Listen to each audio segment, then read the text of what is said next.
importa o que nós precisamos, Jesus é tudo o que nós precisamos. Nós podemos ter muitas necessidades da nossa vida, mas Jesus, Ele é tudo o que nós precisamos. Sempre que você necessitar de algo, Jesus terá e será para você. E o mais importante é quando Ele é para você, porque Ele pode fazer qualquer coisa.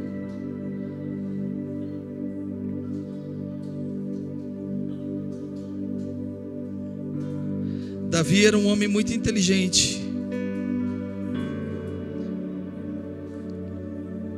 Eu o considero muito inteligente porque ele arrumou uma maneira de fazer o que ninguém antes havia dito que era lícito fazer.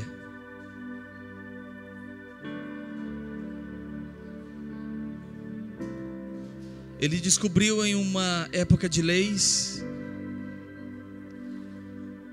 uma vida e um estilo de vida de graça e amor, fora de tempo, fora de época.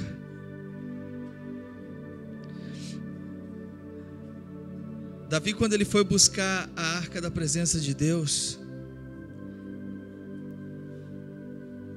ele construiu um lugar para ela ficar. E ele construiu o que chamam de tenda.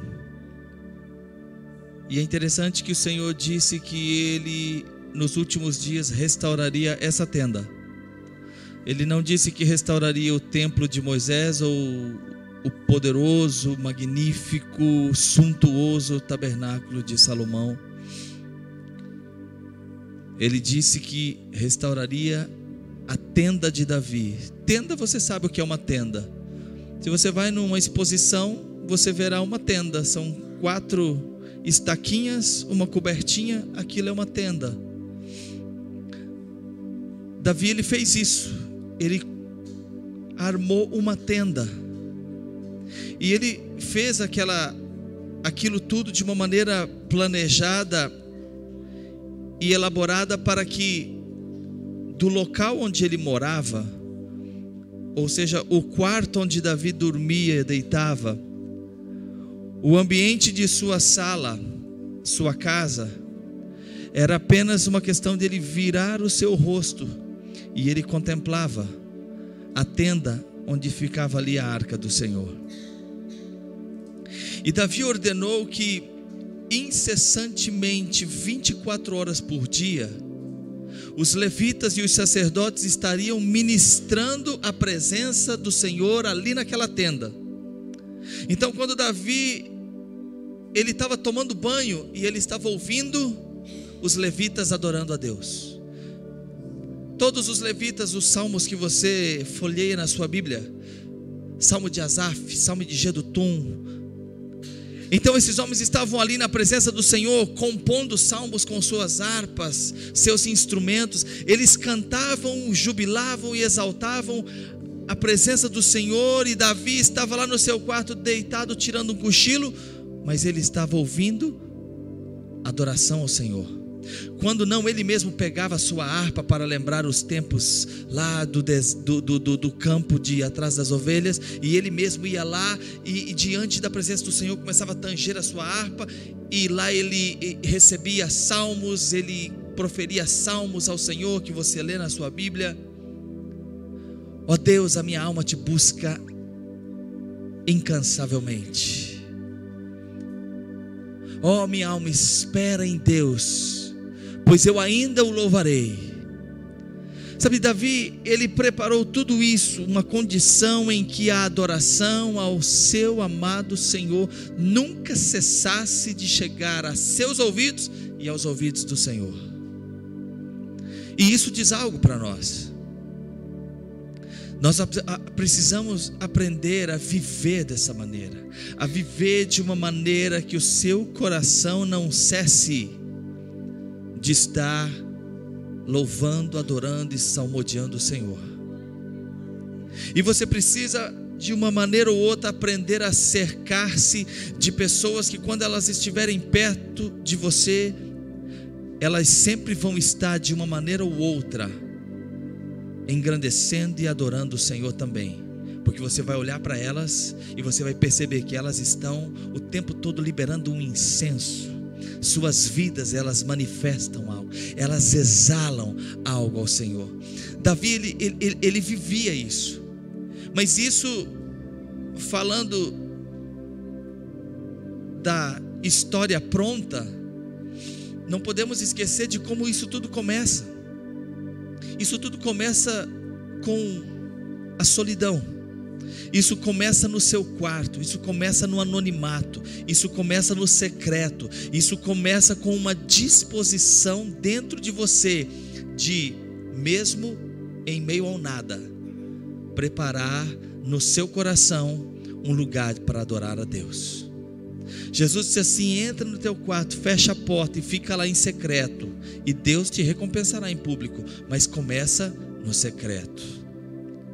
A vida com Deus, ela parte do secreto. Ele disse: eu farei de você uma fonte. Mas para se criar uma fonte, precisa cavar algo. Então precisa ser cavado. Você precisa começar a cavar coisas dentro de você. Sabe, os dias de Abraão eram dias de transeuntes, perambulantes no deserto. Abraão e milhares de homens, tribos, povos, como naqueles filmes que às vezes você vê, aqueles homens sob camelos e daquelas vestes de deserto. Exatamente dessa maneira eram os dias de Abraão, transitando no deserto. Naqueles dias, o homem que encontrava água para alimentar a si, sua família, seus animais, ele ia se tornando mais poderoso.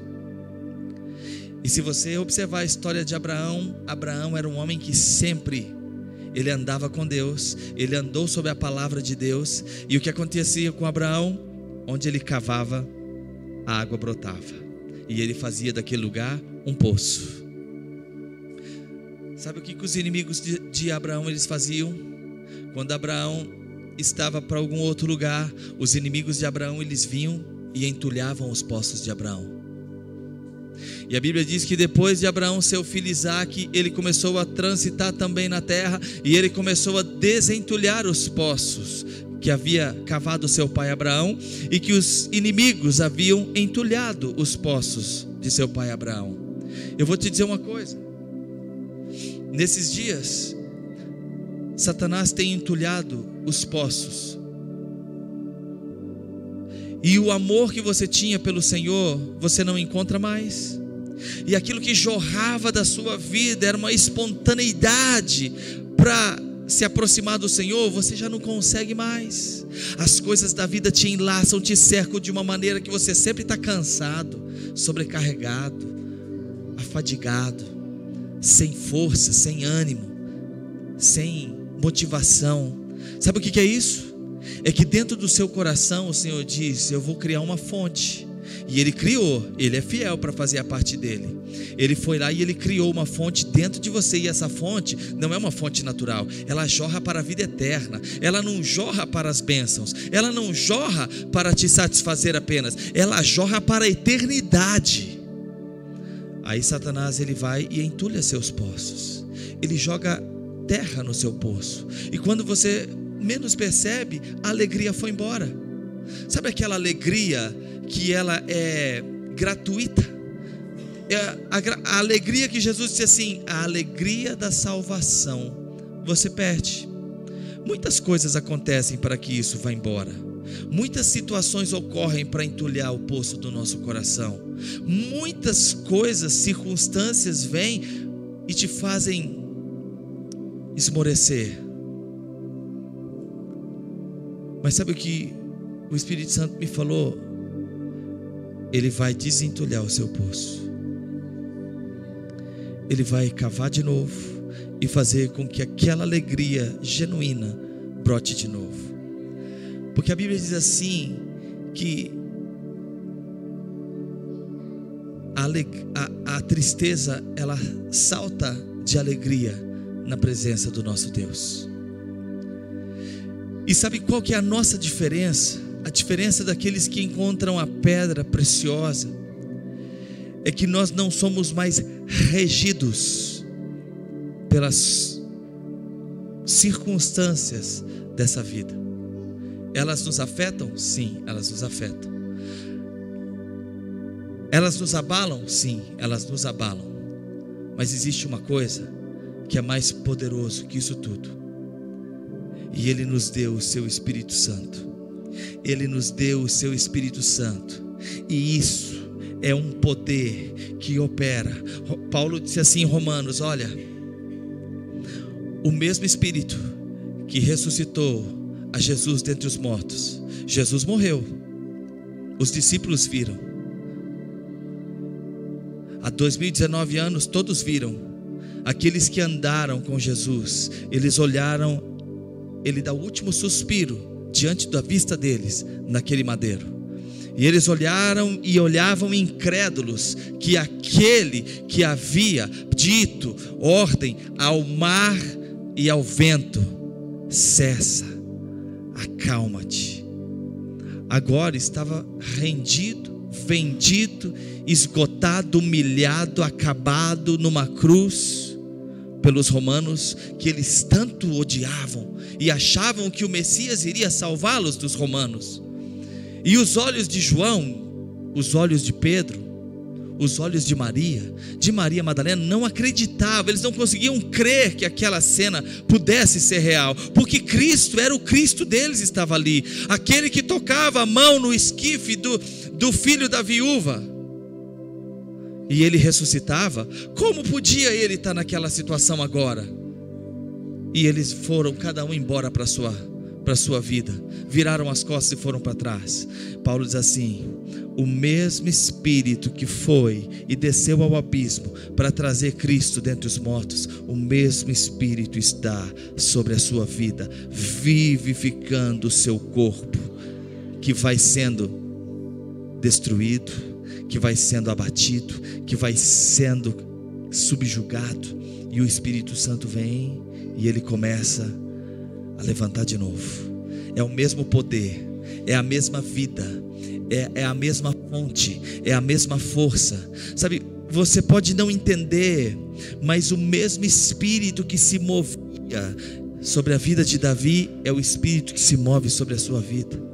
A mesma glória que havia na vida de Moisés é a glória que está cobrindo a sua vida exatamente agora, nesse momento.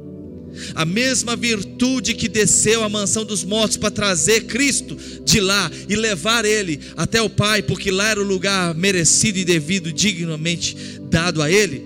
Esse Espírito está sobre nós e Ele está operando em nós. Então nós não temos, como lemos no início da passagem em 1 Coríntios, nós não podemos nos dar o direito de esmorecer, nós não podemos nos dar o direito de deixar o ombro cair. Sabe por quê? Porque a glória da segunda casa será maior do que a primeira. Porque eu digo a você uma coisa: os cavalos ainda estão na batalha, na corrida, na carreira. Os cavalos ainda estão na carreira e ainda não acabou essa jornada, ainda não acabou essa história, não foi decretado o fim disso tudo ainda.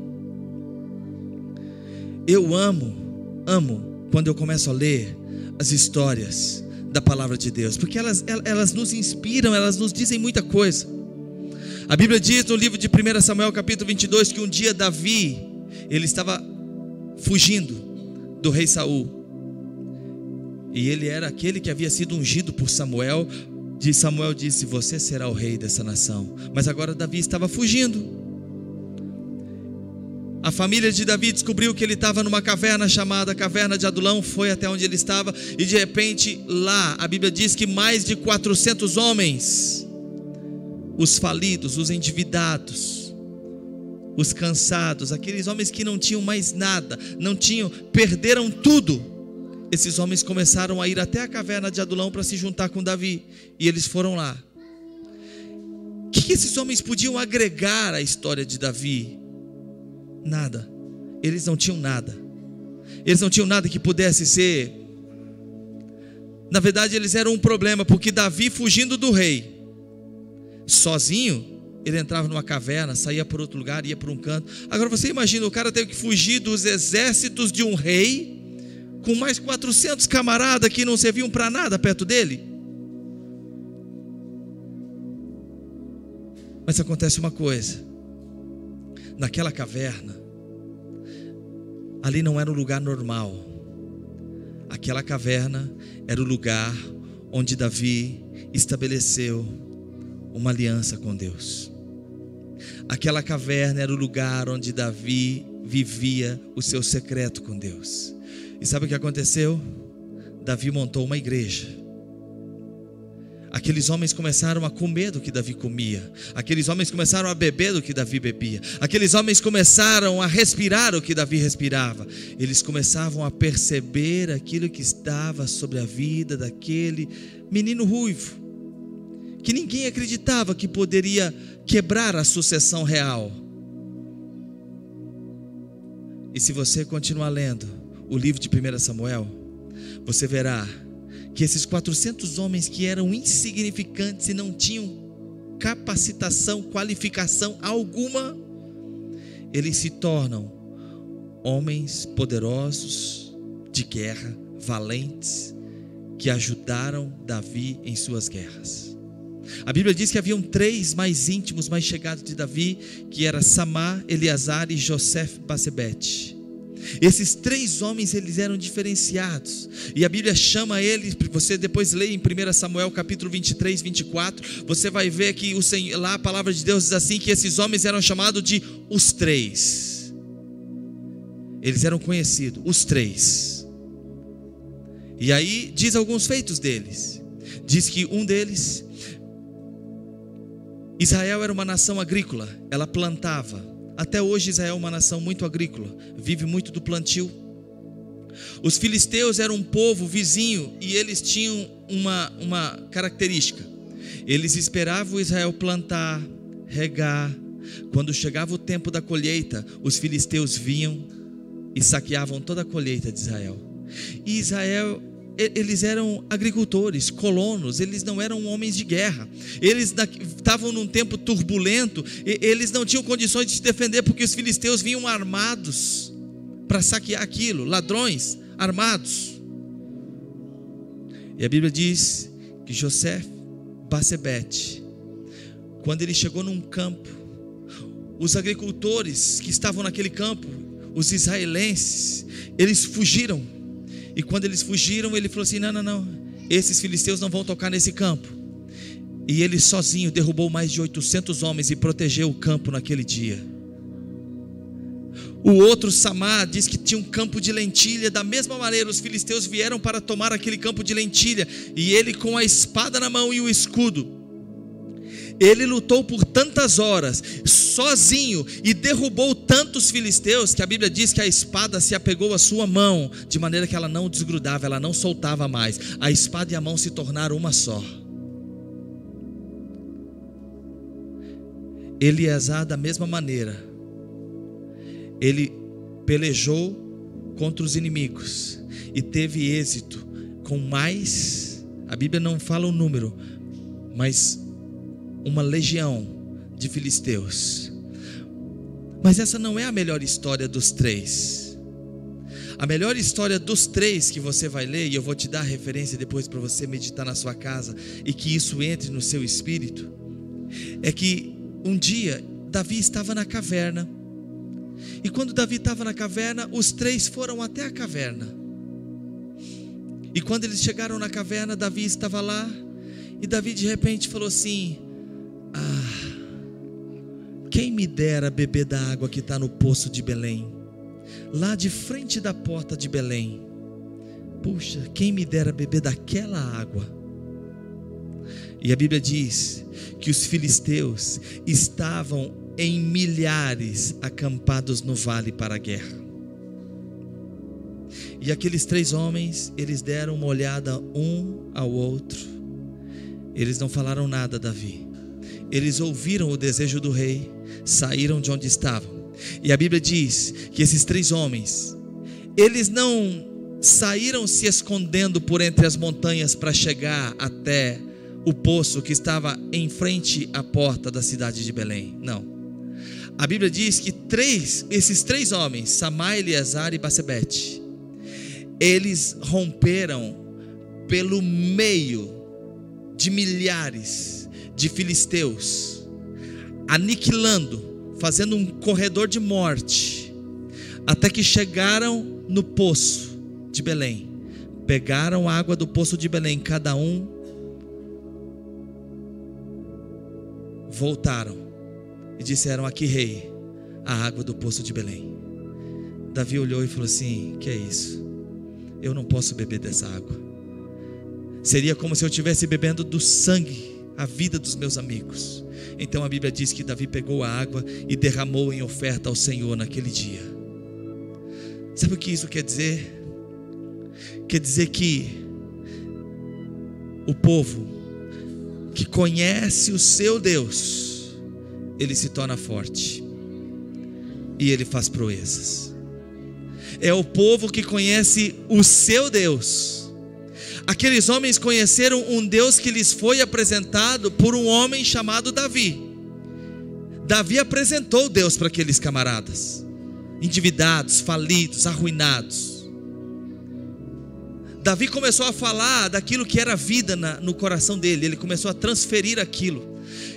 E a vida de Davi, a fé de Davi, a fome de Davi, começou a fazer com que aqueles homens falassem: bom, tem algo aí.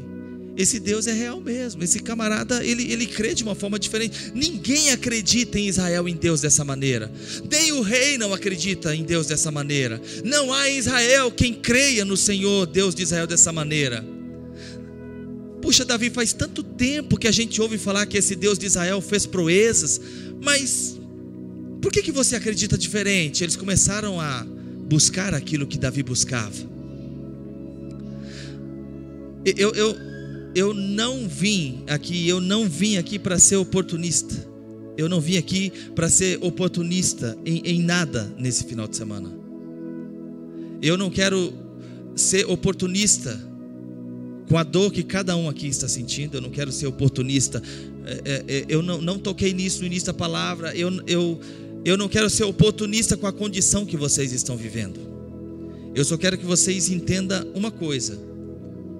Eu tinha esse final de semana combinado com o meu amigo lá atrás.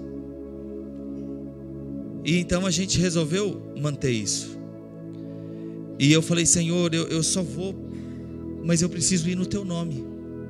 Eu não tenho nada para oferecer para eles, mas eu quero ir em teu nome. Eu quero ir e que o Senhor libere uma palavra que ajude eles.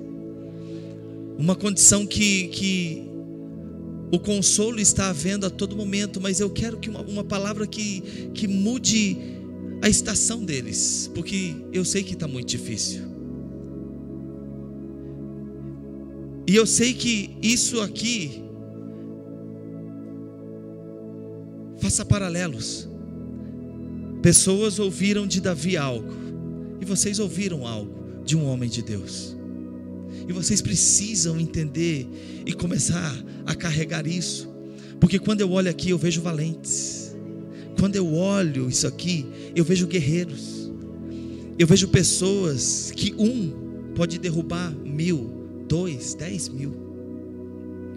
Eu sempre disse isso aqui: a igreja, ela não existe para bênçãos.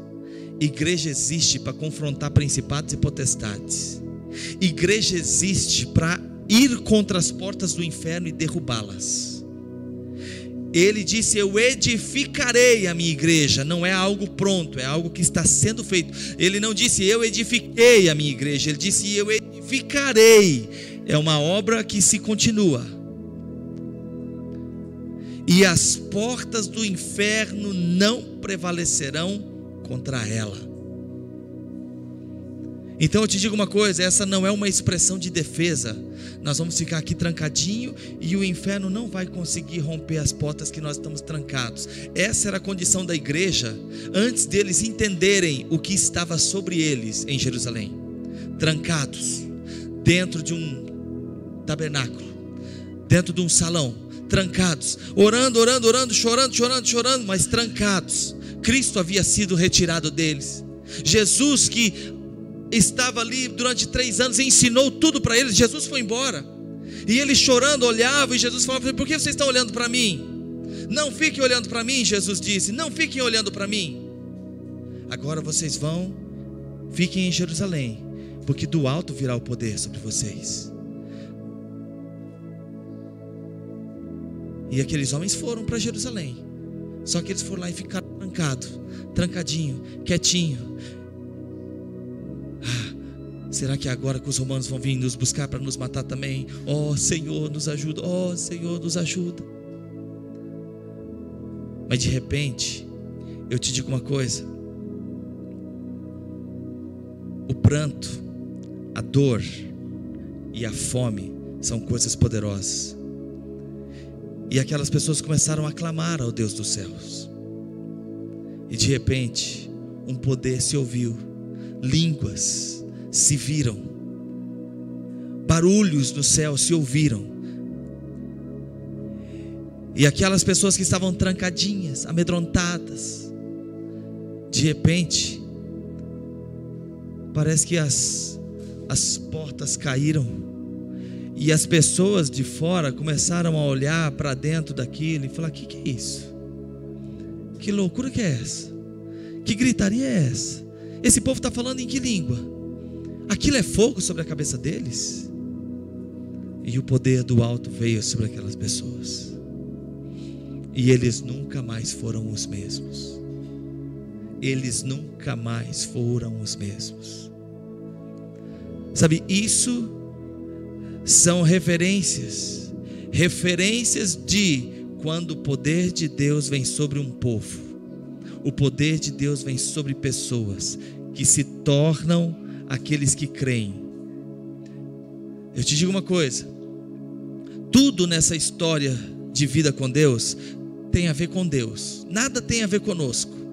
A palavra é dele, a unção é dele, o poder é dele, a glória é dele, a revelação é dele. Não tem nada a ver conosco, tudo tem a ver com ele. Alguém se entrega, alguém se coloca nas mãos do Senhor, e o Senhor começa a ser Deus através da vida daquela pessoa. Mas eu descobri uma coisa: tem uma coisa que é sua, tem uma coisa que é minha, tem uma coisa que Deus deu para você, e é uma coisa tão poderosa que ela te qualifica e te dá um título. É o único título de verdade que alguém pode entender que recebe na Bíblia: o título de herói da fé. O título de alguém que o Senhor olha e fala assim: aquele é um herói. O que é um herói? É alguém que faz uma coisa que a maioria não está disposta a fazer. Alguém que se arrisca a própria vida, expõe-se ao perigo que outros não estão correndo, não se colocam naquela condição. Então essa pessoa é intitulada de herói. Eu vou te dizer uma coisa: o Senhor nesses dias está procurando novos heróis da fé. Pessoas que vão dizer: Senhor, eu estou aqui, Senhor, eis-me aqui. O que você está querendo de mim agora? Eis-me aqui. Eu não tenho nada para te oferecer, capacidade zero, qualidade zero, qualificação nenhuma. Eu não tenho atributos possíveis que possam ser úteis na sua mão. Mas Ele diz: eu quero você. Sempre foi assim. Nós estamos falando daqueles 400 endividados, falidos, homens desencorajados, que Deus fez deles valentes. Agora você olha para Pedro, um pescador. Mateus, um coletor de impostos, era o homem mais indesejado que havia naquela nação, porque ele se vendeu a Roma para cobrar imposto de seus irmãos judeus. Essas pessoas eram camponeses, iletrados, indoutos, incapacitados. Você já deve ter visto e ouvido algumas vezes pessoas, homens, historiadores, intelectuais, que fazem escrituras falando, fizeram uma seleção se fosse uma seleção, será que a qualquer um daqueles 12 apóstolos de Jesus seriam as pessoas qualificadas, capazes, para Deus colocar todo o seu plano, todo o seu trabalho, todo o seu propósito, desde a eternidade, sobre a responsabilidade daqueles homens? Eles não tinham essas capacidades. Se fosse olhar humanamente, eles não eram as pessoas mais habilitadas para aquela função. Jesus foi. Agora esse evangelho precisa chegar até o Márcio em 2019. Precisa chegar até o Fabrício em 2019. Aí Deus olha, acho que esse Pedro me serve. Ele não tem nada de bom. Toda a glória será minha. Deus pega o que não é para confundir o que é. Ele faz as coisas loucas para confundir as sábias. A palavra de Deus é loucura para aquele que se perde, mas é o poder de Deus para aquele que acredita. E Deus, Ele vai escrevendo dessa maneira a sua história e confia o seu evangelho novamente nas mãos de pessoas que não são preparadas, que olham para si mesmo e falam: cara, mas quem sou? Sim, quem é você? Quem sou eu? Quem somos nós? Quem eram esses homens que a Bíblia cita? Cada um desses homens que a Bíblia cita e que andaram com Deus, quem eles eram? Eles não eram ninguém, até Deus olhar e fazer daqueles homens alguma coisa. Eu amo a história de Abraão, porque Abraão é interessante, a trajetória dele, que ao longo dos anos que vão passando, há uma coisa linda que acontece ali. Era como se Deus estivesse dizendo assim: Abraão, deixa eu te falar uma coisa, as pessoas vão te chamar de pai da fé, mas eu vou te chamar de meu amigo. A jornada, a nossa vida com Deus é assim. As pessoas vão olhar e elas vão nos intitular de alguma coisa, mas o mais importante é aquilo que Ele está pensando a nosso respeito. Davi, vão te chamar em Israel de o maior rei que já existiu, mas eu vou te chamar de aquele homem segundo o meu coração. Você entende que a trajetória diante dos homens é uma, mas diante de Deus é outra. Fica um legado diante dos homens, mas o que importa é o que há diante de Deus. Então eu te digo uma coisa, eu sei que quando alguém confia no seu Deus, se torna forte e faz proezas. Eu não era nada e eu não era ninguém, e continuo não sendo nada nem ninguém, mas eu me apresentei à irradiação da glória de Deus. Eu acreditei que eu poderia adorá-lo no meu quarto secreto, e eu fiz, e eu o amei, e continuo amando, e eu só estou aqui porque eu amo, e eu só continuo cada dia após mais porque eu amo. Amar a Deus é minha vida. Eu não vivo para pregar, não vivo para viajar, não vivo para fazer louvor, para tocar violão, não vivo para cantar, não vivo para ter agenda. Eu não tenho nada, eu vivo para amar a Deus. Essa é minha vida. E eu disse: Senhor, você fará de mim o que você quiser. Estava falando com amigo lá em Campo Grande, e ele falando: fulano vai em Campo Grande, está cobrando tanto para ir lá, o que você acha? Eu não acho nada, o que o meu achar tem a ver com isso? Não, mas você acha certo? Eu falei: eu não tenho que achar nada. Agora, a palavra de Deus, o que eu olho para ela. Jesus não organizava um sermão no Mar da Galileia e colocava os discípulos lá longe para cobra uma entradinha para cobrir o nosso custo, né? Porque, sabe, né? Sou eu, mais vocês 12, mais a família, depois tem esses 70. Então a gente tem que cobrir o custo, né? Tem um custo. Eu entendi uma coisa: Deus paga a conta da minha vida, Ele paga a conta da sua vida. É Ele que paga a conta da sua vida. Você não trabalha para pagar as contas, Deus paga a conta da sua vida. Porque o ímpio trabalha para pagar conta, você trabalha para honrar a Deus. E você não honra a Deus só, eu vou ofertar, então estou honrando a Deus. Não, você honra a Deus, cara, quando você dá bom dia para o seu cliente, quando você olha nos olhos dele e ele sai de lá com uma paz que ele não entrou com ela lá. Você honra a Deus sendo filho de Deus aonde você colocar a planta do seu pé. Você vive para a glória de Deus, e Deus vive para cuidar de você como filho. Então a conta da nossa vida vem do alto, é paga lá do alto. Ele cuida. Mas tem dia que falta. Lá também tem dia que falta. Tem dia que falta. Mas sabe que eu aprendi uma coisa? Os dias que não tem o que eu acho que eu preciso, eu choro e aprendo mais com Deus. Quando vem mais do que eu achava que era necessário, eu me alegro com Deus.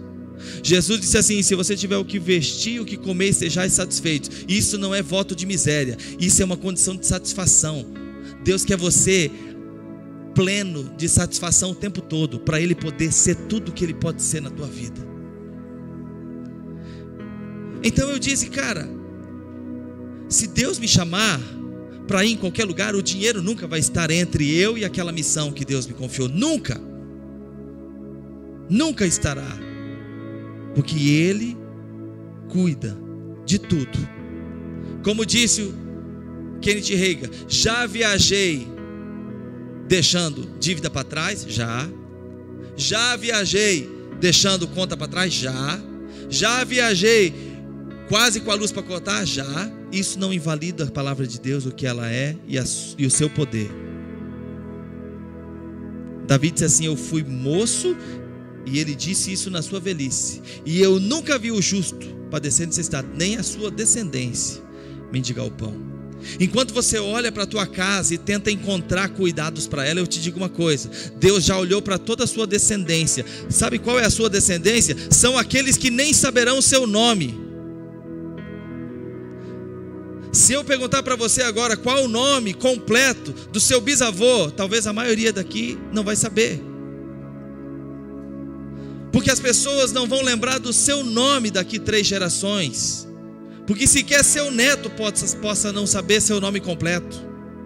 Como esse dia eu perguntei para o meu filho o nome completo do meu pai, ele não sabia, ele só sabia o primeiro nome. Porque é assim. Sabe o que Deus está falando? Seu bisneto não vai talvez saber uma vírgula de tudo isso que você acha que é uma grande história a sua vida. Mas Deus lá no céu está falando assim: presta atenção, eu prometi, eu levantei a mão e disse, eu cuido de você e de toda a sua geração. Então nós não estamos brincando com uma coisa que é muito grande. Não, isso é Deus. Isso é glória de Deus. Isso aqui reunido não é alguma coisa, é corpo de Cristo. Cara, o que Jesus vê na gente para nos chamar de parte de seu corpo? Você quer alguma coisa ruim no seu corpo? Você quer alguma coisa manchando o seu corpo? Surgiu uma mancha no rosto, então, de uma mulher é cemitério. Imagina uma mancha no rosto. Cara, Jesus nos coloca assim: vocês são o meu corpo, parte de mim. Mexeu com você, mexeu no corpo dele. Não, vocês não estão entendendo. Então peraí, deixa ele explicar melhor. Mexeu com você é como colocar o dedo nos olhos dele, tocar a menina dos olhos. Você está entendendo o lugar que você ocupa e o lugar que esse cidadão e essa cidadã sentada do seu lado ocupa nisso? É corpo de Cristo. É aquilo pelo qual o sangue dele derramado naquela cruz foi guardado, levado ao céu para ser aplicado sobre você. Então você é corpo de Cristo. Então você precisa agora olhar e falar: há poder nisso daqui, há glória nisso daqui. a virtude nisso daqui. Não em mim, mas Ele em nós. É a esperança da glória. Cristo em vós, esperança da glória. Então nós precisamos abraçar essa glória, abraçar isso tudo, porque eu sei que assim como foi com os discípulos, assim como foi com esses valentes de Davi, assim será com vocês. Assim o Senhor unge, assim o Senhor estabelece, assim o Senhor olha, e eu sei que Ele está olhando e Ele sabe o que Ele pode tirar de cada um. Pedro era mais ousado, João era mais apaixonado. Depois ele encontrou um tal de Paulo no caminho de Damasco, e esse era audacioso. E é assim: Cristo em vós é a esperança da glória, e Ele vai brilhar no rosto de vocês. Ele vai brilhar. Sabe, para não me alongar, John Wesley, ele era conhecido como a tocha tirada do altar. E uma vez perguntaram a ele assim: o que as pessoas vão ver quando te ver pregar? Por que as pessoas se acumulam, tantas pessoas para te ver pregar? Ele fala assim: porque elas querem me ver queimar. Porque eu entro no meu quarto e eu não me satisfaço com nada além, nada menos do que o fogo da glória de Deus. Ele prometeu que os seus ministros seriam labaredas de fogo, e eu quero isso.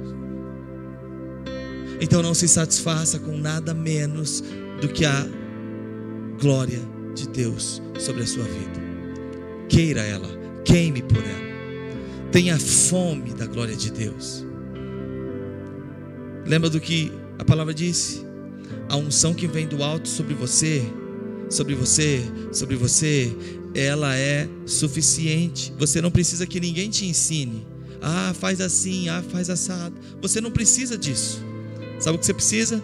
Entrar no teu quarto e deixar o Senhor desentulhar os poços, para que a fonte que Ele um dia jorrou, volte a jorrar no teu coração.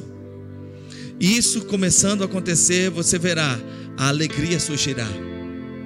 Voltará uma alegria que você não encontrava mais. A simples alegria da salvação. Os discípulos voltando, correndo, saltando. Senhor, é maravilhoso isso. Nós fomos o teu nome. Olha, colocava as mãos sobre os enfermos e eles eram curados. Os demônios iam embora. Jesus falou: Senhor, não fique alegre por essas coisas. Estejais alegre porque o vosso nome está escrito no livro da vida. Teu nome está escrito no livro da vida. Isso é glória para nós. Essa é a nossa alegria. Se você tem essa alegria, o que vai roubá-la? Paulo falou: nem a morte, nem a vida, o amanhã, principado, potestade, altura, largura, profundidade, nada pode nos separar mais desse amor que está liberado a nós por Cristo Jesus. Nada pode nos separar disso. Aleluia. Curve sua cabeça.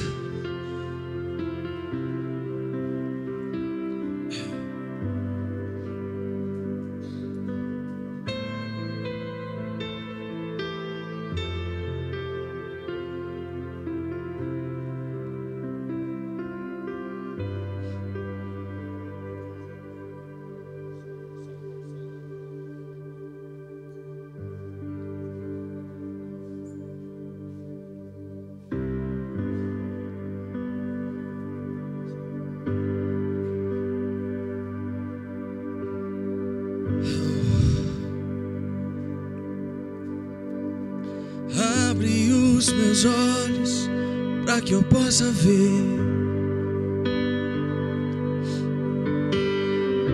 Abre os meus ouvidos para que eu possa ouvir. Abre o meu coração para que eu possa sentir teu grande amor.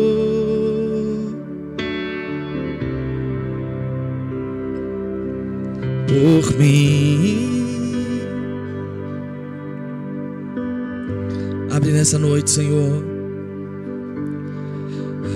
Abre os meus olhos para que eu possa ver.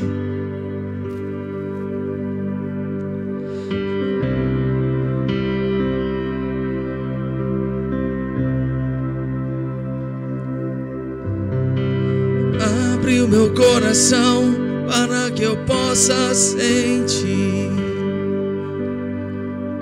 teu grande amor.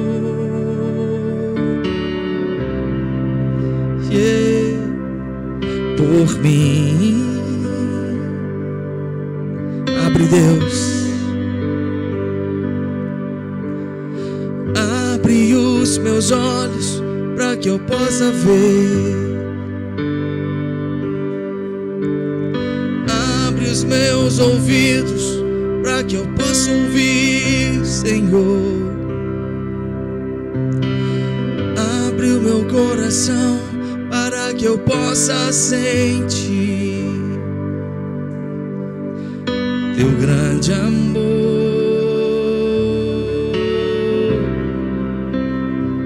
teu grande amor por mim.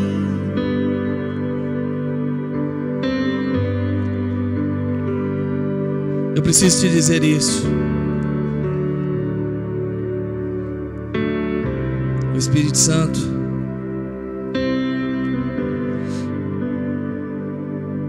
Ele vai abrir seus olhos para você ver quem você é nele. Era isso que acontecia com aquelas pessoas. Elas não viam mais quem elas eram, mas elas viam quem elas eram em Cristo Jesus. E quando você olha para Jesus e você contempla Ele, você contempla no espelho e você vê a sua nova natureza. Não é um homem, não é uma mulher, é uma nova natureza, é uma nova criatura. E você começa a olhar e você começa a acreditar na nova criação que há em você. Você começa a acreditar que a espada na sua mão, ela pode se apegar e ninguém vai te resistir quando você liberar a palavra de Deus sobre qualquer circunstância da sua vida. E você vai começar aqui na nova natureza. Você segura um escudo na mão e que nada toca na tua vida, na tua casa, na tua família. Porque esse escudo ele se torna um globo em volta de tudo aquilo que você acredita e estabelece sua condição de autoridade. Você começa a olhar para a nova natureza em Cristo e você vê que você em Cristo veste um calçado, e é um calçado preparado para viver o Evangelho, preparado para pregar o Evangelho por onde você passar e for. Você vai pregar a Cristo. E se preciso for, você vai falar. Mas para pregar a Cristo, você não precisa falar nada. Você precisa viver. Você precisa ser. Você precisa andar naquela conduta. Você verá que na sua nova natureza, você tem uma capa. Você tem um cinto. Você tem uma couraça. Você verá que você não é uma pessoa comum. Você verá que você é um guerreiro, uma guerreira. Alguém que sozinho vence 1000. E se você se unir com seu irmão, sua irmã, seu marido, sua esposa, vocês vencem 10.000. Você vai inverter a cena. 1000 cairão ao teu lado, 10.000 à tua direita. Isso não vai ser mais uma cena de defesa. Isso vai ser uma cena de ataque. Você vai derrubar 1000 de um lado e 10.000 à sua direita. E você verá que quanto mais passos você dá, você avança e não é atingido. Eu não sei o que você precisa avançar agora. Eu não sei o que você precisa derrubar agora. E eu não sei o que o Espírito Santo está arrancando do seu coração como entulho agora, mas Ele está fazendo isso agora. O Espírito Santo está tirando entulhos do seu coração agora. E você não precisa que eu imponha as mãos sobre você para isso acontecer. Está acontecendo isso agora aí. Porque a fonte que jorra em ti, ela jorra para a vida eterna. E ela é essa água. Você bebe dela. E Jesus disse para aquela mulher samaritana: você vai beber dessa água e você nunca mais vai ter a sede de outra.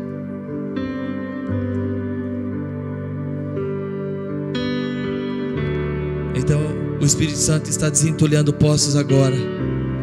O Espírito Santo está colocando espada na mão de pessoas agora. E isso é uma palavra. Essa palavra já é uma palavra rema. E se você tomar ela na sua mão e apegar a ela e fazer como aquele homem fez, não soltar dela, ela vai se tornar uma contigo. Não vai mais sair da tua mão. Não desapega para nada mais.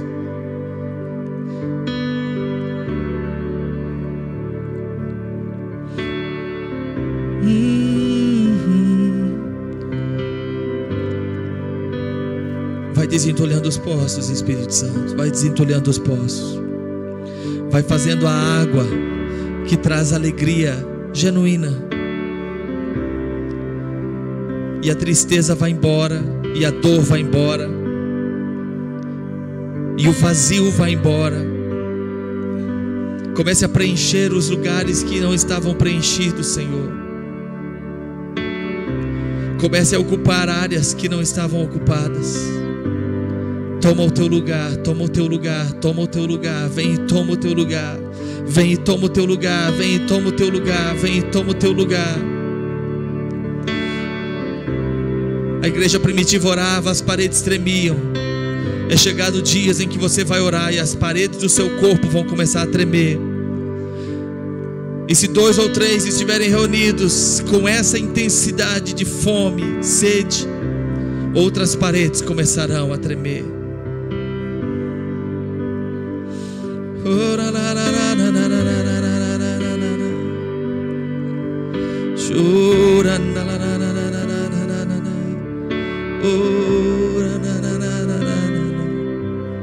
Por mim, Jesus,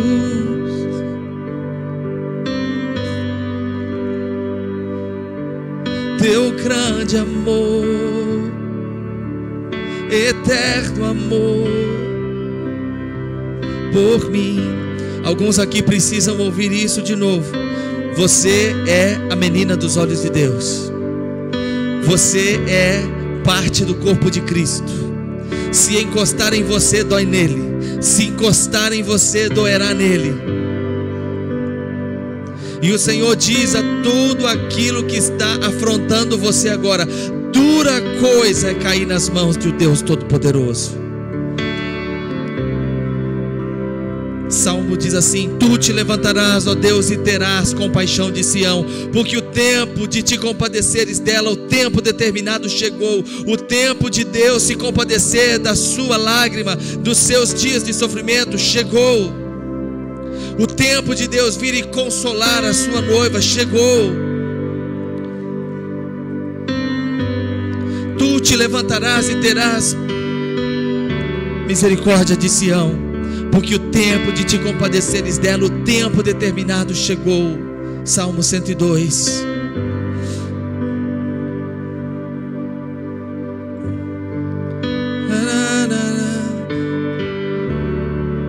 Teu grande amor, teu grande amor, Jesus.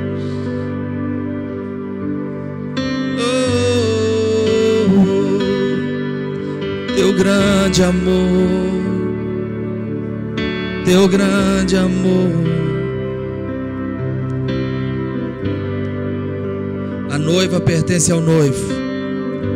A noiva só pertence ao noivo e de ninguém mais. João Batista entendeu isso. A noiva pertence ao noivo.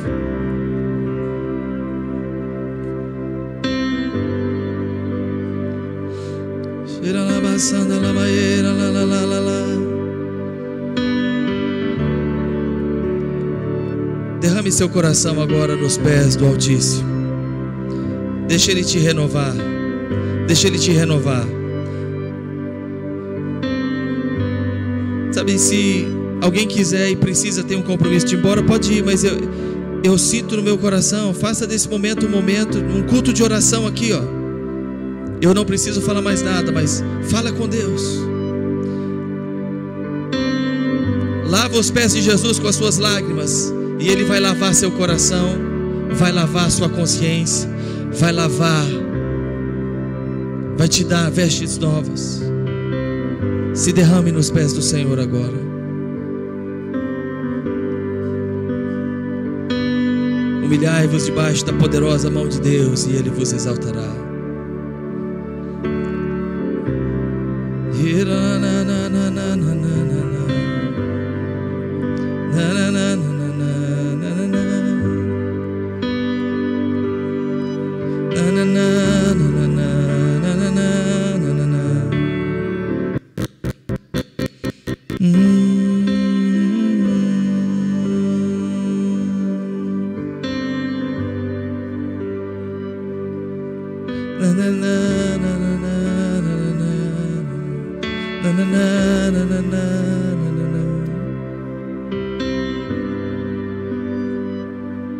Jesus, Jesus, Jesus, Jesus, Jesus. Jesus, Jesus, Jesus.